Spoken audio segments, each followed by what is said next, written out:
আজকে কইলাম শাশুড়িরে খুশি কইরাই ছাড়মু, ঠিক আছে? শাশুড়ির ইচ্ছা মতো কিন্তু পছন্দের মতো কিন্তু একখান রান্না করার চেষ্টা করতেছি।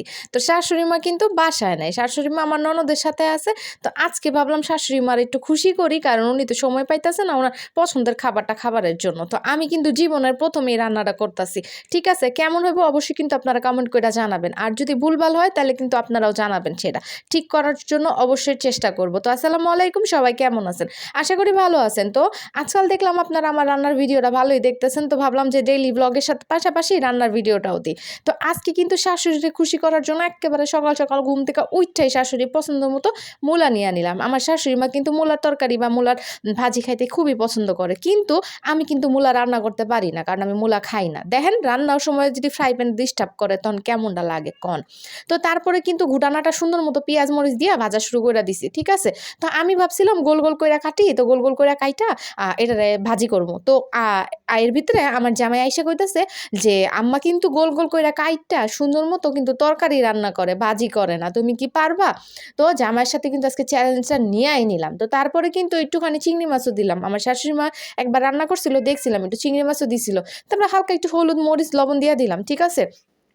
এরপরে কিন্তু উনি দেখছিলাম একদিন যে কিভাবে রান্না করে, তো মনে যা ছিল সেটার উপর দিয়ে হালকার উপর ঝাপসা মাইরা দিছি। আশা করি পছন্দ হবে, না হইলে কিছু করার নাই, সেও কিছু বলবে না, ভুল সংশোধন করে দিবে। তো একটু আদা বাটা দিলাম আর একটু রসুন বাটা আর পেঁয়াজ বাটা দিলাম, একদম কিন্তু সামান্য সামান্য অল্প অল্প দিয়ে দিছি। হ্যাঁ, তো কেমন হয় আপনারা কিন্তু জানেন, আর ভুল হলে কিন্তু আপনারা জানেন যে মূলাটা এমনি করতে হয় না অমনে করতে হয়। আর এই যে রান্নার ফাঁকে ফাঁকে কিন্তু চুলাটারে পরিষ্কার করা এটা একটা অভ্যাসে দাঁড়ায় গেছে, কারণ পরিষ্কার না হলে কিন্তু ভালোই লাগে না। এগুলো কিন্তু সব আমার শাশুড়িমার কাছ থেকে শেখা, ঠিক আছে? কারণ আমি কিন্তু পয়লা পয়লা অনেক কিছুই পারতাম না। তো সবকিছু কিন্তু আমার শাশুড়ি মার কাছ থেকে শিখছি, কারণ আমার শাশুড়ি মা বরিশালের, তো উনি তো আবার বরিশালের রান্না অনেক বেশি পছন্দ করে বা বেশি খাইতে পছন্দ করে। আমরা তো বগুড়ার, তো আমাদের তো খাইতে পারবে না, তাই কিন্তু আমি আমার মারে বলছিলাম বিয়ার পরেই আমি রান্না শিখবো। তো যাই হোক, রান্না শিখছি, কিন্তু বিয়ার আগেও রান্না করতে পারতাম, ওইটা আমাদের অঞ্চলের বা আমাদের ঢাকার মতনই হইতো। তো এরপরে কিন্তু আমি সুন্দর মতো এই যে মূলাগুলা দিয়া দিছি। হ্যাঁ, মূলাগুলা দিয়ে হালকা করে একটু মশলার সাথে মিক্সড করে নিতেছি, কারণ মসলার সাথে মিক্সড হলে কিন্তু মসলা খাইতে ভালোই লাগবে। তো আমার কাছে কিন্তু দেখতে ভালোই লাগছে, জানি না খাইতে কেমন হয়েছে, কারণ আমি মূলা খাই না, তাই আমি দেখি নাই। তো একটুখানি মশলা দেখছিলাম লবণটা ঠিক আছে কিনা, তো দেখছিলাম ঠিকই আছে। তো শাশুড়ি মা যদি ভুল ত্রুটি হয় আপনি কিন্তু ক্ষমা করে দিয়েন। হ্যাঁ, আপনার জন্য স্পেশালভাবে রান্না করছি আজকে। কারণ আমার শাশুড়ি মা একটু সময় পাইতেছিল না, ওনারা বলছিলাম যে আপনি একটু খান। তো মা বলছিল যে আমি সময় তো পাইতেছি না মূলা রান্না করার, তো আমি ভাবলাম যে আজকে একটু ওনার মনটা খুশি করে ফেলাই।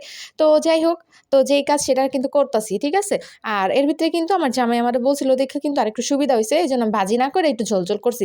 কারণ আমি তো ভাবছিলাম এরকম করে কাইটা ভাজি করবো। তো এই দেখেন রান্না কিন্তু অলমোস্ট অনেকখানি হয়ে গেছে। তো কেমন হইছে, কালারটা কিন্তু মোটামুটি আসছে। তো জানি না মূলার কালার রান্না করলে এরকম হয় কিনা। তো তারপরে কিন্তু আরেকটু ধনিয়াপাতা দিয়ে দিলাম। বিশ্বাস করেন আমার কাছে দেখতে অনেক ভালো লাগছে। আশা করি আমার শাশুড়ি মারও পছন্দ হবে, কারণ অলমোস্ট ওনার মতো এখন অনেক রান্না-বান্না শিক্ষা গেছি। তো আজকে কিন্তু শাশুড়ি মার মনটা খুশি কইরাই ফেলাম। খুশি কইরা কি নিমু, হ্যাঁ? একটাই পোলার বউ, কি আর দিব? সবই তো দিয়া দিছে। তো যাই হোক, তো ভালো থাকেন, সুস্থ থাকেন, হ্যাঁ? আর আমার রান্নাটা যদি কেমন হইছে জানাইবেন, ভুল হইলেও কিন্তু আপনারা জানাই দিয়েন। তারপরে কিন্তু পরবর্তীতে আরো মূলা রাখছি, তো পরের মূলা রেসিপি দিয়া দিমুনি। ঠিক আছে? তো আজকে এই পর্যন্তই, ভালো থাকেন।